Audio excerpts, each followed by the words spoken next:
हमारे साथ इस वक्त कांग्रेस तेलंगाना मिनिस्टर उत्तम कुमार रेड्डी सर मौजूद हैं। सर, किन मुद्दों को लेकर अभी आपने प्रेस कॉन्फ्रेंस की? अभी इरिगेशन और सिविल सप्लाईज इश्यूज जो है मेरे मिनिस्ट्रीज में है, उसके बारे में केसीआर साहब ने कल कुछ हमें क्रिटिसाइज़ किया था। उस इश्यूज में मैंने क्लैरिटी से बोला है कि इरिगेशन प्रोजेक्ट्स हमारी टाइम में हम जो भी गलत हुआ उसको करेक्ट करेंगे।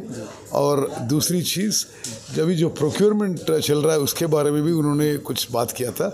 हम तेलंगाना किसान को ये एश्योरेंस देना चाहते हैं कि हर ग्रेन, पैडी का हर ग्रेन हम एमएसपी पे मिनिमम सपोर्ट प्राइस पे खरीदेंगे। ये एश्योरेंस आपके द्वारा हम तेलंगाना किसान को दे रहे हैं। सर, लगातार आप चुनाव प्रचार में जा रहे हैं, किस तरह का माहौल दिख रहा है पूरे तेलंगाना में? तेलंगाना में मुझे लग रहा है ये 17 सीट में कांग्रेस पार्टी 14 या 15 सीट जीतेंगे जी।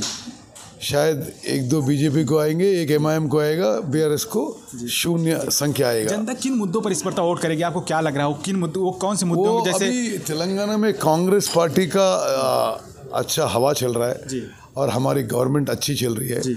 लोग हम पे उम्मीद रख रहे हैं जी। विश्वास रख रहे हैं, कॉन्फिडेंस रख रहे हैं।